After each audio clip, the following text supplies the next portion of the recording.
Now, if you can get that person to begin talking, you're going to notice that they get stuck on a loop. And most people then kind of lose their patience. I understand that too, And they say, dude, they've already told me that story, move on, right? Can't do that though. This is what they need. They do need to kind of repeat that a few times over, because in reality, they're not trying to explain it to you. They're trying to explain it to themselves. And it's very difficult. That's what a breakdown is. They're no longer normal, let's put it that way. So it's very, very difficult. But within that, and the other alternative is the person might talk too much, and the person who talks too much might be very toxic. Now, I don't mean this in a negative way, but they might be very negative. They might be attacking other people. They might be very angry, certainly quite repetitive and quite insistent that you agree with them.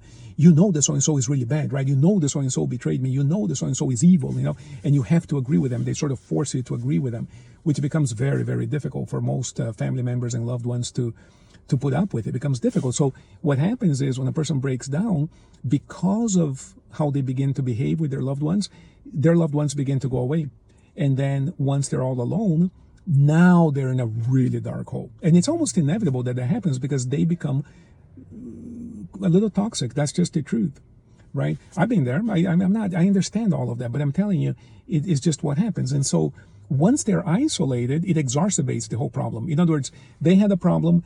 Initially, they were able to cope. Now the coping mechanism broke down. Now they broke. Now they're in full burnout. Now, because of the consequences of the burnout, everybody left them. So now the situation is much, much worse. So what I'm going to ask you, if that's a loved one of yours, don't leave them.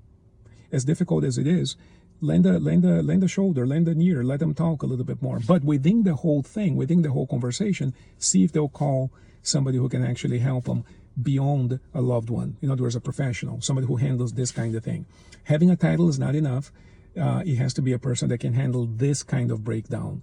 And for me, one clue is I would ask, have you ever been in a situation like this, And if the person says, well, I took the exams and I passed the course and I know about this and that problem, whatever, to me, that's not the right person. They're academic, they're following a manual, and they're going to, unfortunately, try to fit you into one of their check boxes so it won't work. It's going to create anxiety for you even worse than you already have, so it won't work. So you have to find the right person. Help your loved one find the right person so they can work with them and get out of this situation. So that's my suggestion to you as a loved one of somebody going through this situation. And by the way, if you are a loved one, they're going through a really tough patch. You would know that.